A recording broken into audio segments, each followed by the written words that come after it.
কত সেলফি তো উঠাও, বেনামাজি তোমরা যারা, তোমরা কুত্তার লগেও একটা সেলফি উঠাইও, একটা ছবি কুত্তার লগে উঠাইয়া একসাথে দিও যে দেখেন পৃথিবীবাসী আমরা দুই জানোয়ারকে কেমন লাগে। পৃথিবীবাসী কমেন্টস করে জানাবে দুই জানোয়ারকে একই রকম লাগে।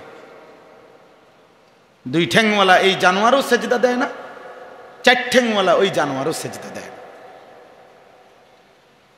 হ্যাঁ, কাকে ছেড়ে দিলা, কাকে ধরলা,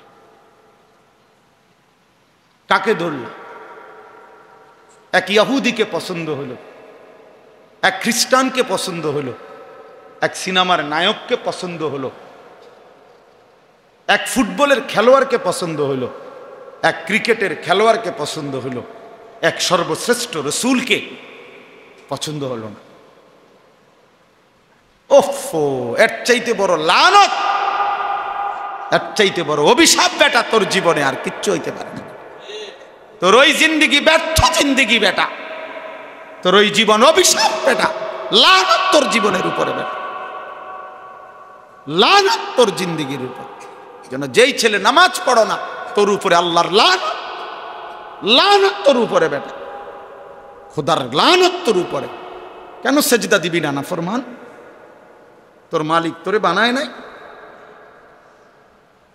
তোর মালিক তোরে খাওয়ায় না, তোর মালিক তোরে পড়ায় না, তো সেজদা দিবি না কেন বেঈমান? মানুষ না কুত্তা? বলো নিজেরে বেটা। কোরআনুল কারীমের মধ্যে আছে, ওই ঈমানদার বলছে ওমা লিয়া লা আ'বুদুল্লাযী ফাতারানি, সূরা ইয়াসিনে আছে না এটা? ওই ঈমানদার ব্যক্তি বলছে আমি আল্লাহর ইবাদত কেন করব না যিনি আমাকে সৃষ্টি করেছেন। পুরা জাতি জিজ্ঞাসা করেছে আমাদের সমস্ত লোক এর বিপরীতে, তুমি কেন ঈমান আনলা আল্লাহর প্রতি, তুমি কেন আল্লাহকে সেজদা করো? তো কোরআন শরীফে আছে সূরা ইয়াসিনে, ওই ঈমানদার ব্যক্তি একজন, পুরা জাতি তখন মুশরিক, তখন সে একাই বলছে ওমা লিয়া লা আ'বুদুল্লাযী ফাতারানি, হে আমার জাতি, যিনি আমাকে সৃষ্টি করেছেন আমি তার ইবাদত কেন করব না, তাকে সেজদা দেব না কেন, তার গোলামি করব না কেন? কি কারণ থাকতে পারে? ওই আল্লাহকে কেন সেজদা দেব না আমি? ওয়া ইলাইহি তুরজাউন। বাহ, ওই ঈমানদার বলছে শুধু সৃষ্টি করেছেন এমন না, বলেছেন হে আমার জাতি শুনো, সকলকেই তো আমাদের সেই আল্লাহর কাছেই ফিরে যেতে হবে।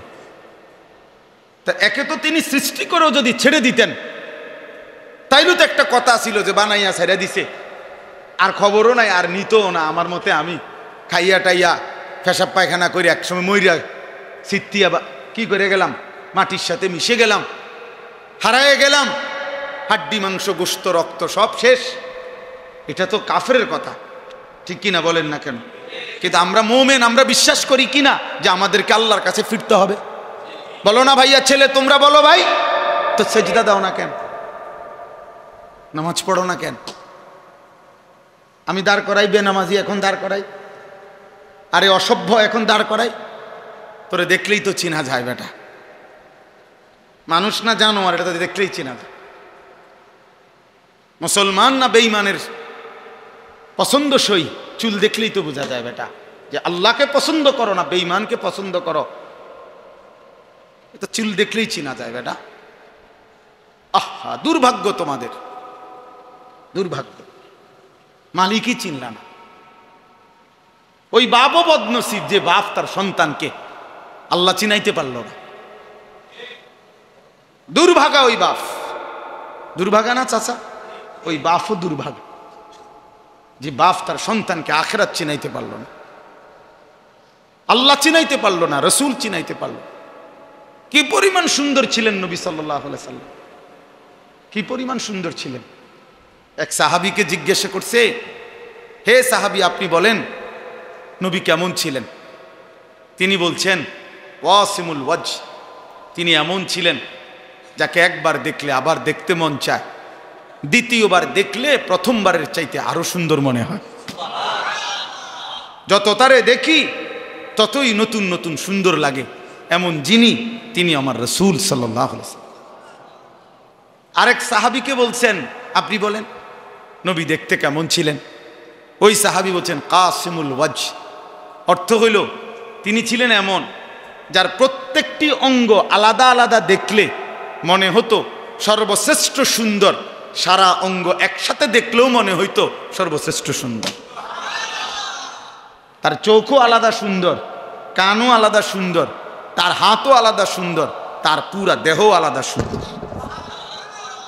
এক মানুষে দেখবেন যত সুন্দর মানুষই হোক, যত সুন্দরী নারী হোক, কারো হয়তো চেহারা খুব সুন্দর কিন্তু আঙ্গুল শতবদ, পায়ের আঙ্গুল একটু অন্যরকম, মানে একটা না একটা ত্রুটি আছে, কোনো না কোনো একটা কি আছে, ত্রুটি আছে।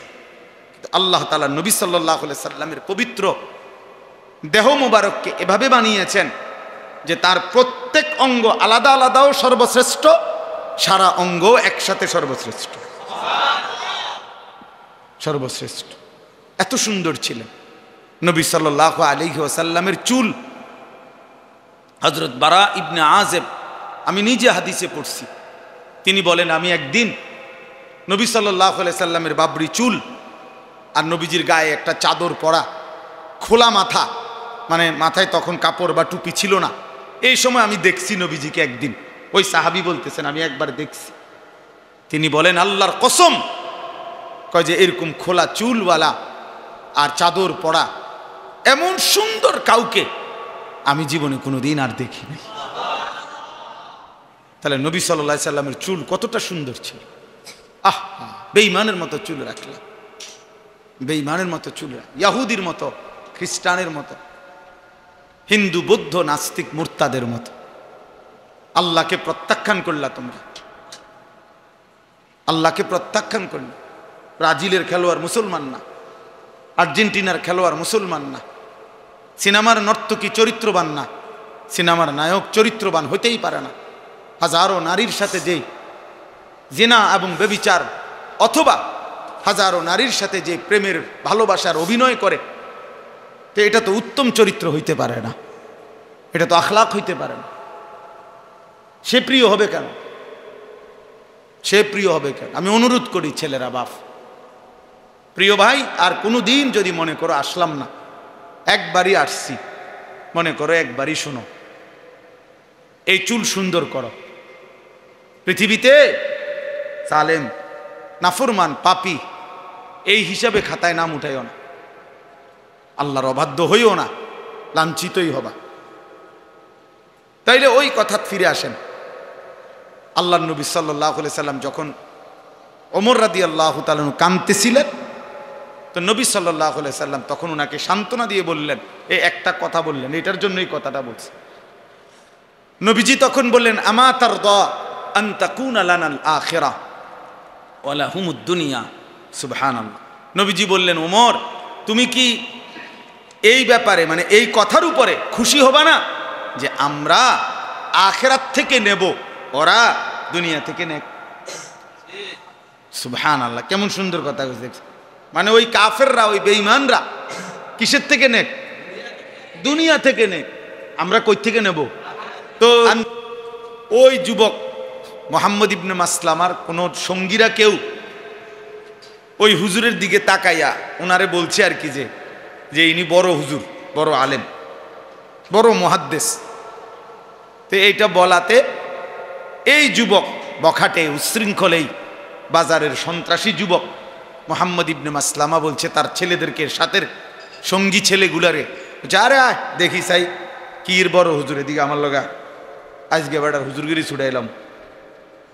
তো আসছে ওনার সামনে, আইসাই উনারে একটা ধমক দিস, এই থামেন, থামেন হুজুর, আপনি বলে বড় হুজুর, এরা কয় বড় মুহাদ্দিস, চাই কি জানেন একটা হাদিস কনতে দেখি, দেখি চাই শুনি। এইটা একটা মানে বললো আর কি, দুষ্টামি, অহংকারী করে, কিন্তু শুনতে চাইছে কি বলেন? হ্যাঁ, যদিও অহংকার করে বলছে, বিদ্রুপ করে বলছে, কিন্তু কথাটা তো বলছে যে একটা দেখি একটা হাদিস কর, চাই কি জানেন।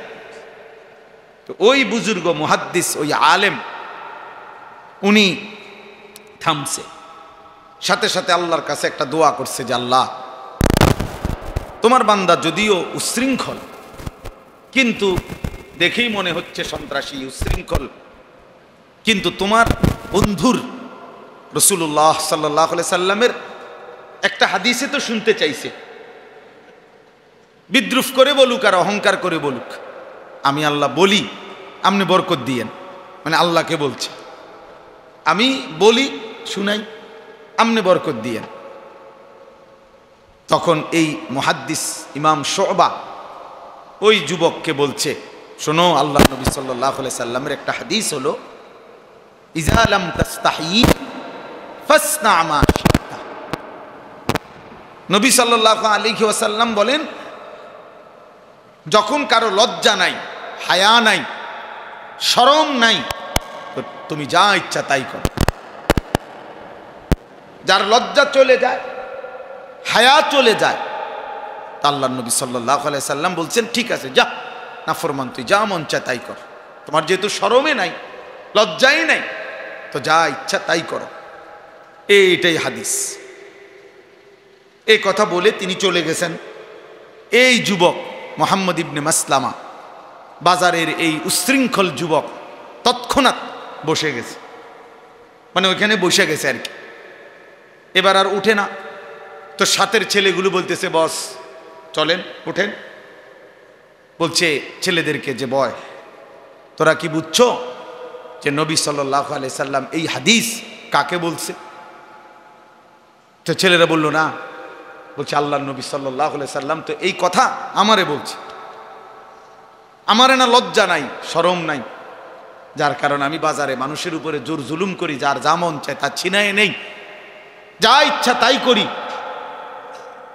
তো রাসূল সাল্লাল্লাহু আলাইহি সাল্লাম তো এটা আমাকে বলছে, রে আমারে না এই জিন্দেগি, যা তোরা উঠ, এই জীবন ছেড়ে দিলাম, এই নাফরমানি আর করব না।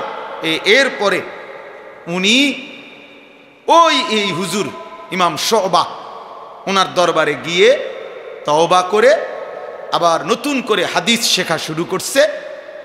অল্প সময়ের ব্যবধানে উনি ওই পৃথিবীতে ওই জামানার সর্বশ্রেষ্ঠ মুহাদ্দিস হয়ে গেছে। আবু দাউদ হাদিসের 6টা কিতাব আছে, আপনারা জানেন না, নাম শুনছেন না, যে হাদিসের 6টা বড় প্রসিদ্ধ বিখ্যাত কিতাব আছে, বুখারী শরীফ, মুসলিম শরীফ, তিরমিজি শরীফ, আবু দাউদ শরীফ, নাসাই, ইবনে মাজাহ। এই আবু দাউদ শরীফের মধ্যে হাদিসের বর্ণনাকারীদের নামের মধ্যে বারবার এই যুবক মুহাদ্দিসের নাম আছে, মুহাম্মদ ইবনে মাসলামা আল কানাবী। তাহলে কি বোঝা গেল? এক হাদিস জীবন বদলে দিছে, এক আয়াত ওই ডাকাতের জীবন কি করে দিছে। এই জন্য মনোযোগ দিলে এক কথায়ও আল্লাহ নবী সাল্লাল্লাহু আলাইহি সাল্লামের অথবা কোরআনের জীবন পাল্টায় যাইতে পারে। এই জন্য সবাই মিলে মনোযোগ দিলে বরকত হবে। এবার আমার দ্বিতীয় কথা হলো, তোমরা যে কয়জন ছেলের হাতে মোবাইল, এগুলো সব নামাও। একজন ছেলেও আর হাতে মোবাইল ধরে ভিডিও বা রেকর্ড করা যাবে না, আমি নিষেধ করলাম। এই ছেলে নামাও, নামাও। যার পছন্দ হয় না তুমি বাইরে যাও। আমার কথা যদি মানতে কষ্ট হয় উঠে চলে যাও ভাইয়া, ঘুমাইলে ভালো, রাত হইছে অনেক, ঘুমায় গেলে কোনো সমস্যা নাই, ঘুমানো কোনো অপরাধ না, ঘুমানো কোনো কবিরা গুনাও না, তুমি ঘুমায় যাও। কিন্তু আল্লাহর রাস্তার একটা ছেলেও দয়া করে মোবাইল হাতে নিবান।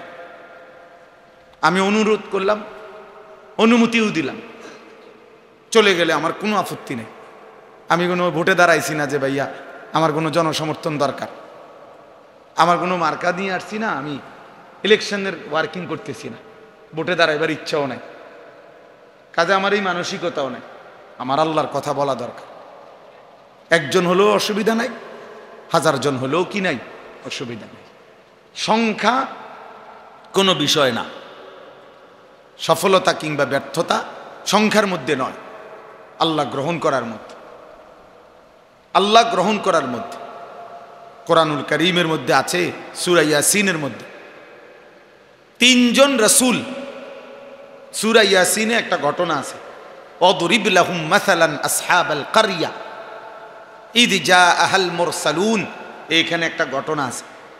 এই ঘটনা হলো এই যে 3 জন রাসূল আমাদের নবীর আগে আল্লাহ প্রেরণ করেছেন একটি এলাকায়, একটি এলাকার মানুষকে 3 জন রসুল দিন রাত আল্লাহর দ্বীনের দাওয়াত দিছে, কালেমার দাওয়াত দিছে। বিনিময়ে এই 3 জন রসুলের হাতে পুরা সময়ে কালেমা পড়ে ইমানদার হইছে কেবল একজন। কয়জন? একজনই ইমানদার হইছে, সির্ফ একজন। ওয়াজা মিন আকসাল মাদিনাতে রাজুলুন, একজন লোক। তাইলে বলেন 3 জন রসুলের দিন রাত আল্লাহর দিকে দাওয়াতের বিনিময়ে ইমানওয়ালা হইল একজন, তাহলে এটা কি ওনাদের ব্যর্থতা? কথা বলেন না কেন? ব্যর্থ ওনারা? এজন্য সংখ্যা কোনো বিষয় না, একজন না 1000 জন এটা কোনো দেখার বিষয় না। আল্লাহর দ্বীনের কথা বলতে পারা, আল্লাহর দ্বীনের কথা শুনতে পারা, আল্লাহর দ্বীনের কথার আয়োজন করা, দ্বীনের যেই কোনো ফিকির করা, এটাই সৌভাগ্য, এটাই সওয়াব, এটাই নেকি। এখানে সংখ্যা কোনো কি নয়, বিবেচ্য নয়, পরিচিতিও কোনো দরকারি কিছু না। সবাই চিনলে সফল, সব মানুষ না চিনলে ব্যর্থ, এটাও না, এটাও কোরআন সুন্নায় নাই। বুঝেন নাই কথাটা? যেমন মনে করেন কোরআনুল কারীম, এটা এই কোরআনে পুরা কোরআন শরীফে নবী এবং রসুলের নাম আছে 25 জন। 25 জন নবী এবং রসুলের নাম কোরআনে আছে। কতজন? তো এখন আপনারা বলেন যে নবী রসুল মোট কি 25 জন? তো 1,24,000 নবী এবং রসুল, এই বর্ণনাটাও যদি ধরা হয় কেমন? তো তাইলে 25 জনের অতিরিক্ত যাদের নাম নাই কোরআনে, ওনারা ব্যর্থ। তো ওনাকে নাম তো আমরা জানলাম না। পৃথিবীর কোনো কিতাবে 10,000 নবীর নাম নেই, 5,000 নবীর নাম নেই, 2,000 নবীর নাম নেই, কোথাও নাই, কেউ জানে না। তো ওনাদের নাম যে কেউ জানে না, কারণ ওনারা কি ব্যর্থ? তো তাইলে সবাই চিনতে হইব, এটা কি জরুরি? মালিক চিনলেই হবে। কোরআনুল কারীমের মধ্যে পুরা কোরআনে সাহাবীর নাম আছে শুধু একজন। কয়জন? সির্ফ একজন সাহাবীর নাম আছে কোরআন, ওনার নাম হলো যায়েদ। ওই সাহাবীর নাম নবী সাল্লাল্লাহু আলাইহি সাল্লামের পালক পুত্র ছিলেন যায়েদ ইবনে হারেসা। এই যায়েদ, ফালাম্মা কাদা যাইদুম মিনহা ওয়াতারান, সূরা আহজাবের মধ্যে আছে। এই একজন সাহাবীর নামে আছে কোরআন শরীফ। তো আবু বকরের নামও নাই, ওমরের নামও নাই, ওসমানের নামও নাই, আলীর নামও নাই, হাসান হুসাইনের নামও কোরআনে নাই। তো ওনারা ব্যর্থ? কথা বলেন না?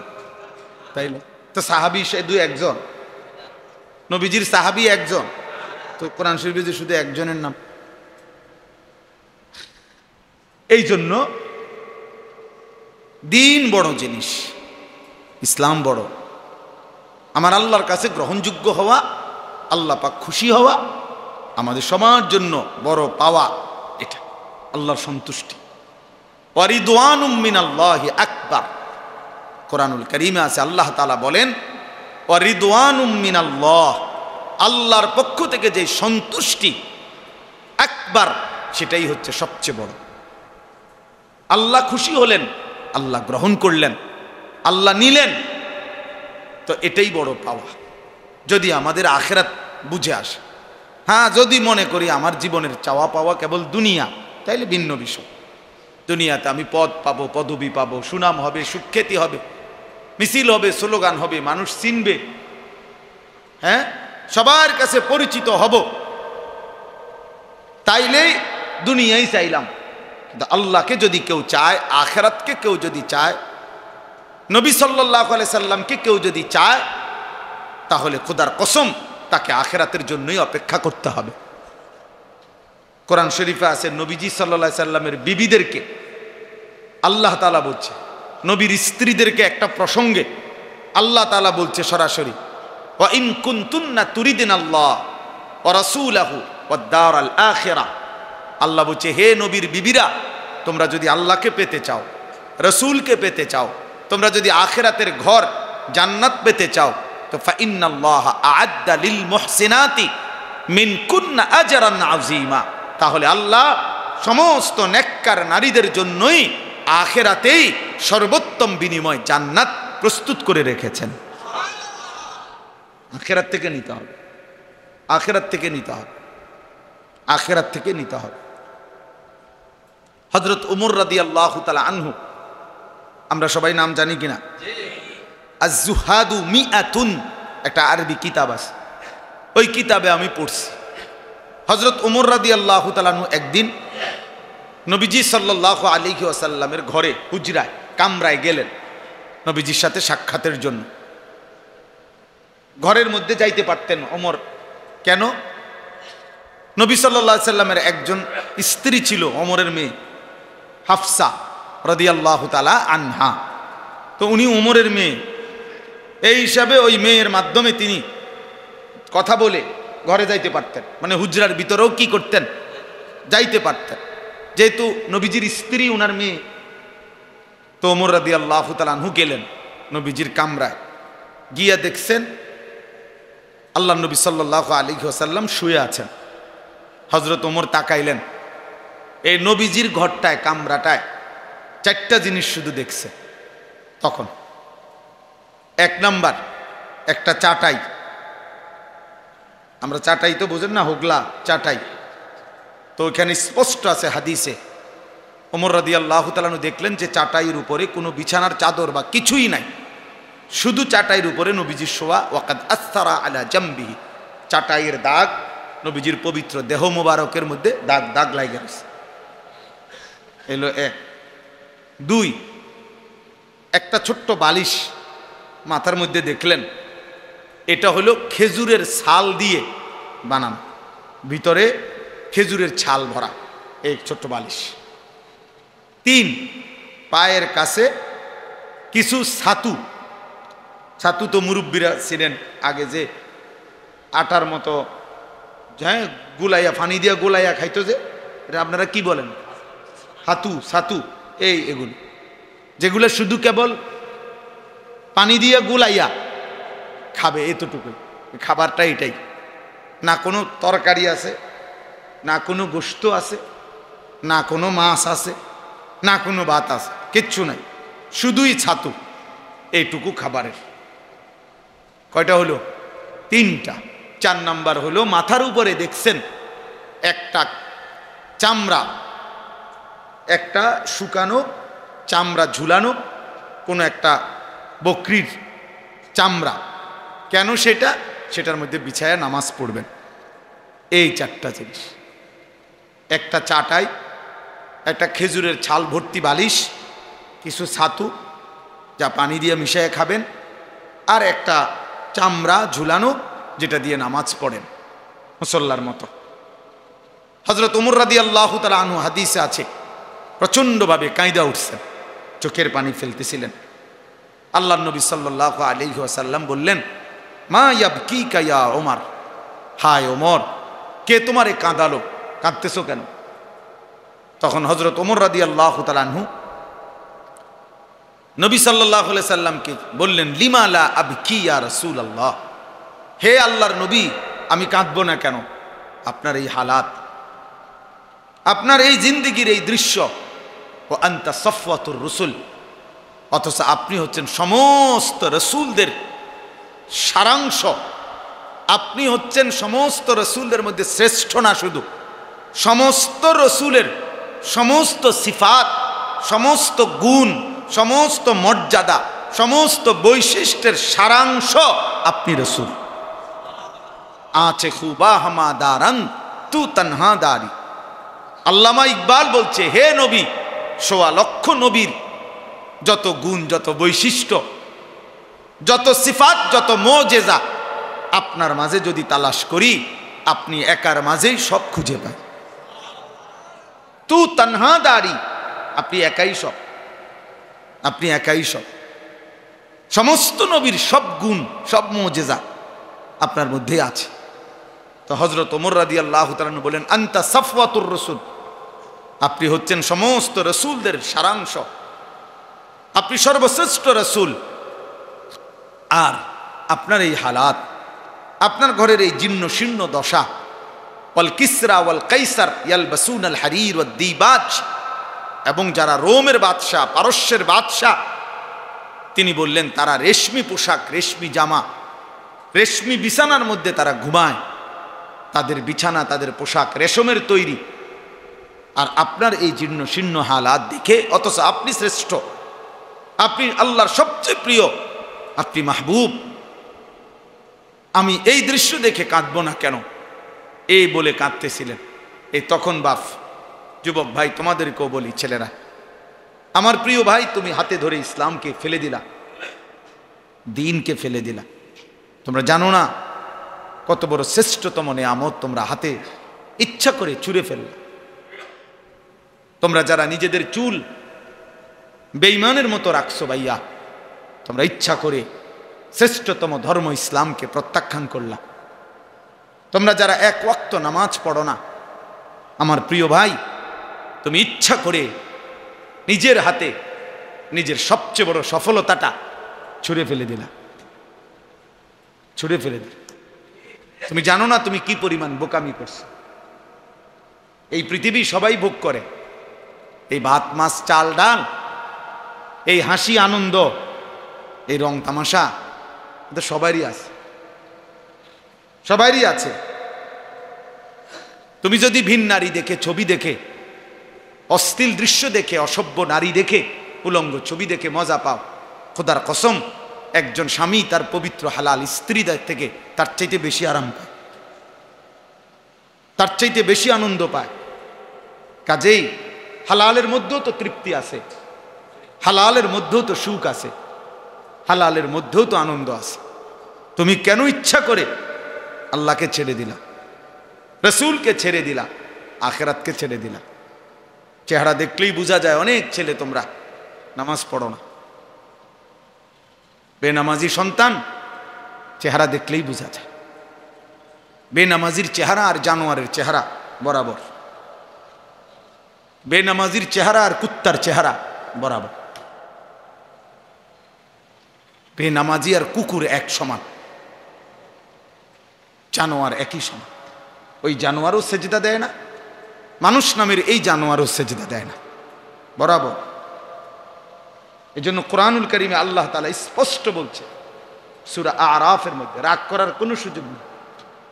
কোরআন, আল্লাহর কোরআন বলছে, আল্লাহ বলছে ওয়াত্তাবা হাওয়াহু ফামাসালুহু কামাসালিল কালব। মাদ্রাসার যেই কোনো ছাত্ররে জিজ্ঞাসা করো কালব অর্থ কি। কোরআনে আল্লাহ বলছে যে মনের ইচ্ছা মতো চলে, আল্লাহর হুকুম রাসূলের হুকুমের তোয়াক্কা করে না, খোদার কসম আল্লাহ বলছে ফামাসালুহু, তার দৃষ্টান্ত কামাসালিল কালব, কুত্তার মতো। বলেন কালব অর্থ কি? কুকুর কি না বলেন না? এজন্য প্রিয় নওজোয়ান, নিজের পরিচয় মিলায়েন, নিজের পরিচয় নিজে মিলায়েন। কত সেলফি তো উঠাও, বেনামাজি তোমরা যারা, তোমরা কুত্তার লগেও একটা সেলফি উঠাইও, একটা ছবি কুত্তার লগে উঠাইয়া একসাথে দিও, যে দেখেন পৃথিবীবাসী আমরা দুই জানোয়ারকে কেমন লাগে। পৃথিবীবাসী কমেন্টস করে জানাবে দুই জানোয়ারকে একই রকম লাগে। দুই ঠ্যাংওয়ালা এই জানোয়ারও সেজদা দেয় না, চার ঠ্যাংওয়ালা ওই জানোয়ারও সেজদা দেয় না। হ্যাঁ, কাকে ছেড়ে দিলা, কাকে ধরলা, কাকে ধরলা? এক ইহুদিকে পছন্দ হলো, এক খ্রিস্টানকে পছন্দ হলো, এক সিনেমার নায়ককে পছন্দ হলো, এক ফুটবলের খেলোয়াড়কে পছন্দ হলো, এক ক্রিকেটের খেলোয়াড়কে পছন্দ হলো, এক সর্বশ্রেষ্ঠ রসুলকে পছন্দ হলো না। ওফো, এর চাইতে বড় লানত, এর চাইতে বড় অভিশাপ বেটা তোর জীবনে আর কিচ্ছু হইতে পারে না। তোর ওই জিন্দিগি ব্যর্থ জিন্দিগি বেটা, তোর ওই জীবন অভিশাপ বেটা, লানত তোর জীবনের উপরে বেটা, লানত তোর জিন্দিগির উপর। যেন যেই ছেলে নামাজ পড়ো না, তোর উপরে আল্লাহর লানত, লানত তোর উপরে বেটা, খোদার লানত তোর উপরে। কেন সেজদা দিবি না নাফরমান? তোর মালিক তোরে বানায় নাই? তোর মালিক তোরে খাওয়ায় না, তোর মালিক তোরে পড়ায় না, তো সেজদা দিবি না কেন বেঈমান? মানুষ না কুত্তা? বলো নিজেরে বেটা। কোরআনুল কারীমের মধ্যে আছে, ওই ইমানদার বলছে ওমা লিয়া লা আ'বুদুল্লাযী ফাতারানি, সূরা ইয়াসিনে আছে না এটা? ওই ইমানদার ব্যক্তি বলছে আমি আল্লাহর ইবাদত কেন করব না যিনি আমাকে সৃষ্টি করেছেন। পুরা জাতি জিজ্ঞাসা করেছে আমাদের সমস্ত লোক এর বিপরীতে, তুমি কেন ঈমান আনলা আল্লাহর প্রতি, তুমি কেন আল্লাহকে সিজদা করো? তো কোরআন শরীফে আছে সূরা ইয়াসিনে, ওই ঈমানদার ব্যক্তি একজন, পুরা জাতি তখন মুশরিক, তখন সে একাই বলছে ওমা লিয়া লা আ'বুদুল্লাযী ফাতারানি, হে আমার জাতি, যিনি আমাকে সৃষ্টি করেছেন আমি তার ইবাদত কেন করব না, তাকে সিজদা দেব না কেন, তার গোলামি করব না কেন? কি কারণ থাকতে পারে ওই আল্লাহকে কেন সিজদা দেব না আমি? ওয়া ইলাইহি তুরজাউন। বাহ, ওই ইমানদার বলছে শুধু সৃষ্টি করেছেন এমন না, বলেছেন হে আমার জাতি শুনো, সকলকেই তো আমাদের সেই আল্লাহর কাছেই ফিরে যেতে হবে।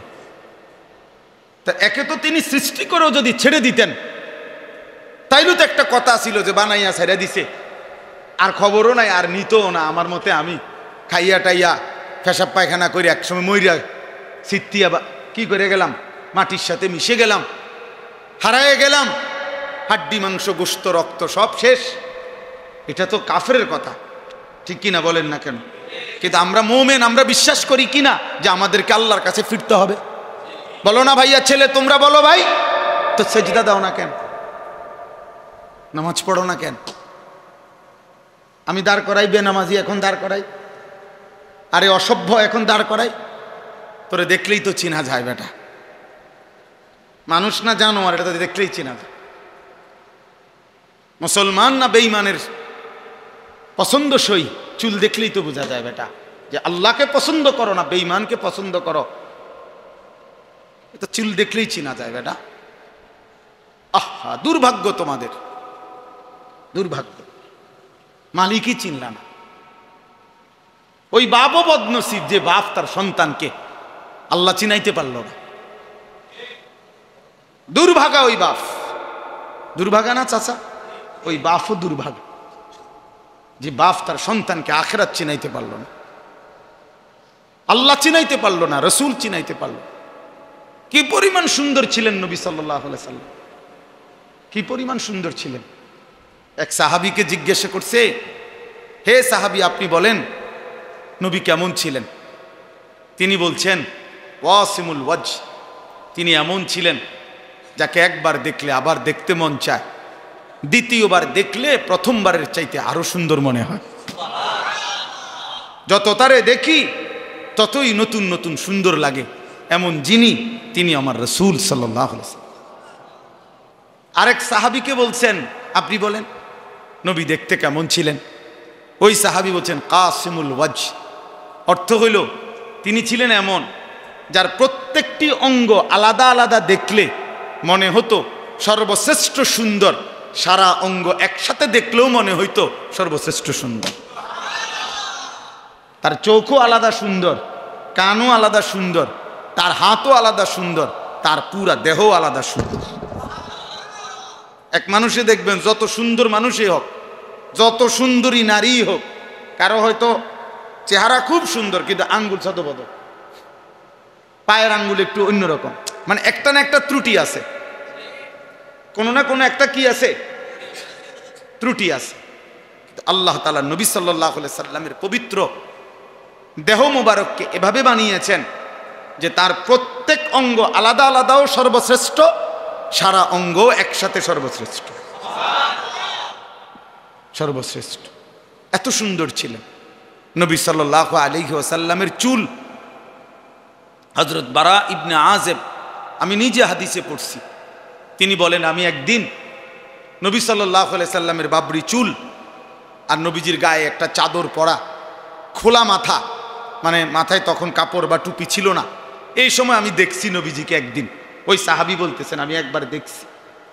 তিনি বলেন আল্লাহর কসম, কয় যে এরকম খোলা চুলওয়ালা আর চাদর পরা এমন সুন্দর কাউকে আমি জীবনে কোনোদিন আর দেখিনি। তাহলে নবী সাল্লাল্লাহু আলাইহি সাল্লামের চুল কতটা সুন্দর ছিল। বেঈমানের মতো চুল রাখলাম, বেঈমানের মতো চুল, ইয়াহুদির মতো, খ্রিস্টানের মতো, হিন্দু বৌদ্ধ নাস্তিক মুরতাদের মতো। আল্লাহকে প্রত্যাখ্যান করলা তোমরা, আল্লাহকে প্রত্যাখ্যান করলে। ব্রাজিলের খেলোয়াড় মুসলমান না, আর্জেন্টিনার খেলোয়াড় মুসলমান না, সিনেমার নর্তকী চরিত্রবান না, সিনেমার নায়ক চরিত্রবান হইতেই পারে না। হাজারো নারীর সাথে যে জিনা এবং ব্যভিচার, অথবা হাজারো নারীর সাথে যে প্রেমের ভালোবাসার অভিনয় করে, তো এটা তো উত্তম চরিত্র হইতে পারে না, এটা তো আখলাক হইতে পারে না। সে প্রিয় হবে কেন?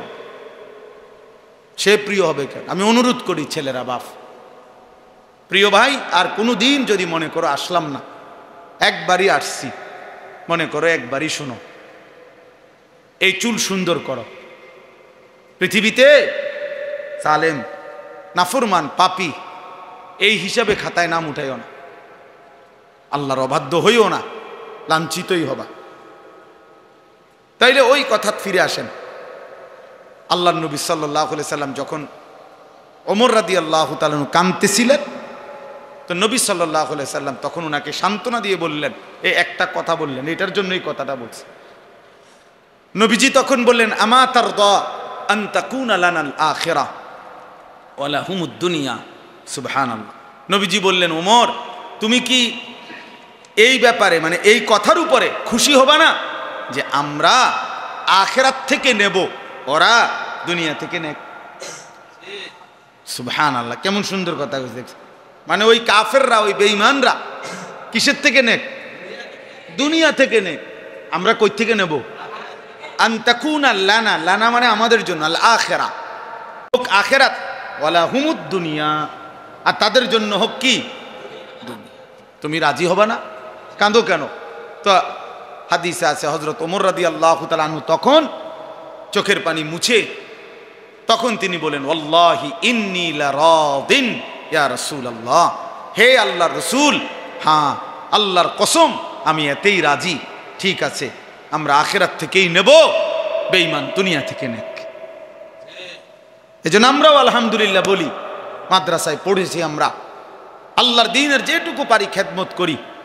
আমাদের মসজিদের ইমামগুলো ৮,০০০ টাকা বেতন, ১০,০০০ টাকা বেতন, আমাদের মাদ্রাসার শিক্ষকদের ১০,০০০, ১২,০০০ টাকা সামান্য বেতন, তাও কতখানি, কত ৯০০, কত বাকি, কত জোড়াতালি, কত কষ্টের।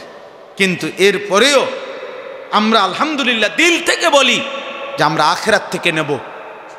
দুনিয়া সুদখোরকে দিয়ে দিলাম, দুনিয়া ঘুষখোরকে দিয়ে দিলাম, কিস্তিখোরকে দুনিয়া দিয়ে দিলাম, হারামখোরকে দুনিয়া দিয়ে দিলাম।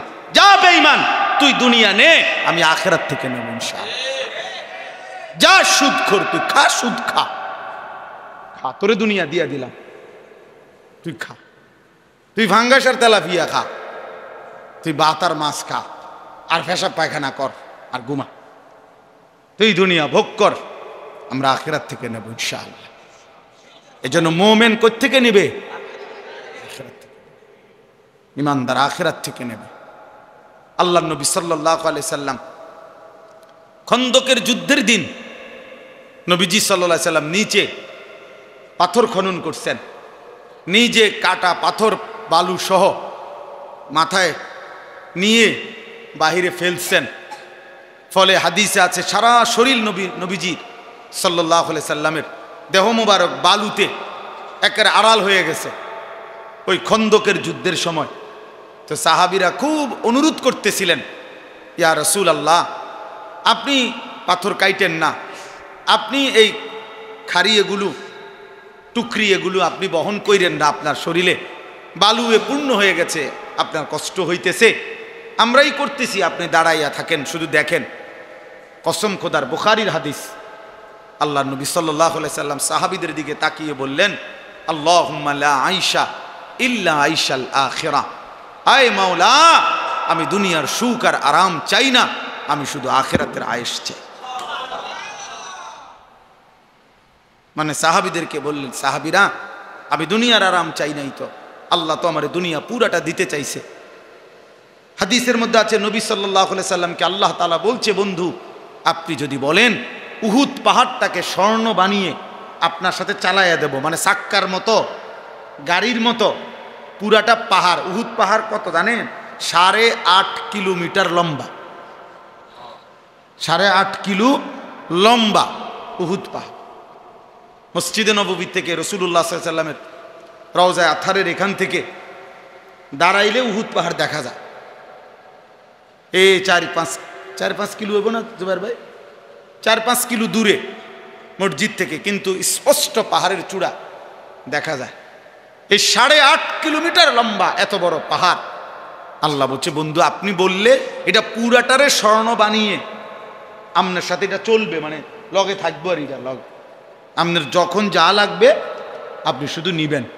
আল্লাহ নবী সাল্লাল্লাহু আলাইহি সাল্লাম বলছেন, আল্লাহ আমি চাই আশবাউ ইয়াওমান ওয়া আজুউ ইয়াওমান, আমি চাই এক বেলা পেট ভরে খাবো, আরেক বেলা অভুক্ত থাকবো, ক্ষুধার্ত থাকবো। যে বেলা খাবো সে বেলা আপনার শুকর আদায় করব, আর যে বেলা ক্ষুধার্ত থাকবো ওই বেলা আপনার জন্য সবর করব, বিনিময়ে শুকরের পুরস্কারও নেব, সবরের পুরস্কারও নেব।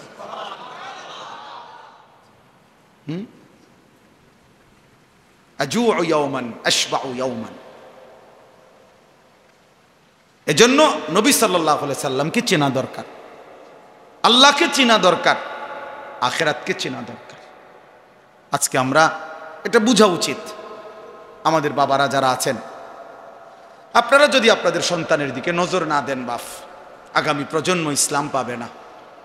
সবাই যদি সবার ঘরে ছেলে মেয়ে স্ত্রী সন্তানকে এইভাবে বদ্দিনের মধ্যে ছেড়ে দেন, চোখের সামনে আপনার ছেলেটা এক ওয়াক্ত নামাজ পড়ে না, মেয়েটা পর্দা করে না, স্ত্রী পর্দা করে না, ঘরের মধ্যে প্রতিদিন রঙিন টেলিভিশনে নাচ গান নাটক সিনেমা চলে, এরপরে প্রত্যেকটা সন্তানের হাতে একটা একটা বড় মোবাইল, যখন তখন যা মন চায় তা দেখতেছে, নারী ছবি, উলঙ্গ দৃশ্য, অশ্লীল, জিনা, ব্যভিচার।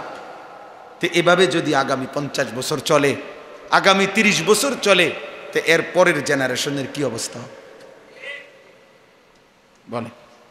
আপনারা তো কিছু নামাজ পড়েন, কিছু আল্লাহ বিল্লাহ করছেন মনে করেন, কারণ আপনার ছেলে আপনার নাতি তে যদি কোনোদিন খোদার 365 দিনে সেই ছেলেটা যদি কোনোদিন ফজরের নামাজ না পড়ে, তো তার হাতে যেই জেনারেশন আসবে, মানে তার সন্তান যখন আসবে আল্লাহ দিলে, তো তার হালাত কি হবে বলেন ভাই? ইনসাফ কি বলে? তোমরা এই ছেলেরা বলো ভাই, তোমাদের পরবর্তী জেনারেশনের কি হবে? আল্লাহ চাইতো তো তোমরা এই অবস্থায় থাকবা না। হায়াত বাঁচলে, আল্লাহ দয়া করলে তো তোমরা বিয়ে শাদী করবা, তোমাদের সন্তান হবে।